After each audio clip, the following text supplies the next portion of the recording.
Well, in some suburbs around Johannesburg, children as young as 6 years old are addicted to codeine.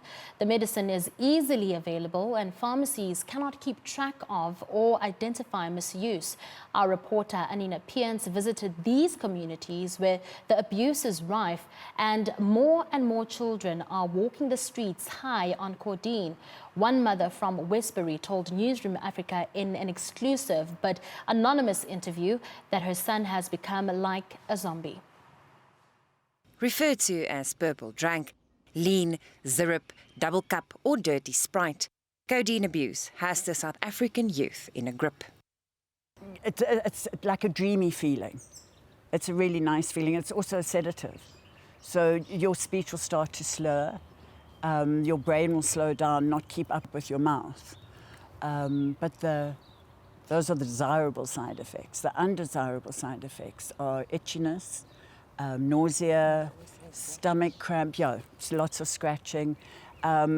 Seizures is terrible. And then, of course, you can lose consciousness. And if you've had too much, an overdose could be lethal. It is the counterpart of heroin and the cheap alternative to one of the most dangerous drugs on earth. Children as young as 10 in Westbury, Coronationville and Brixton in Johannesburg told Newsroom Africa that taking codeine is a lifestyle.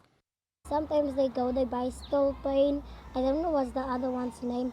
Then they mix it with red cool drink just to make it look like it's normal cool drink, like my cousin used to do. Then they call it lean. They get drowsy and dizzy.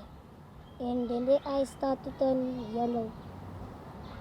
When they turn pale white just down here, ma'am. Especially then their veins are sticking out. Sometimes they put other things like pearls in.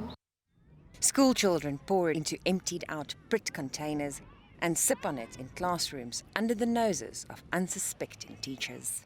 It's very big, especially on the high schools, you get it. There's a new thing called PAMS as well. It's a small thing they get from the chemist as well. It's a small pill.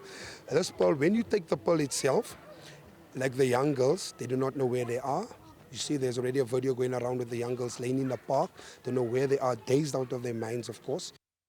At home, parents are often not aware that their children are abusing codeine. I was never aware that my son is hooked on codeine because it looks like they are drunk or it looks as if they've been using weed.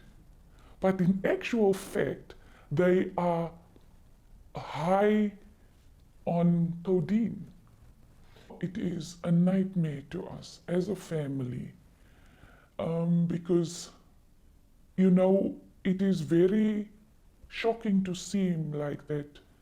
He is basically half asleep, he sleepwalks, but they fight against this thing because they don't want to sleep.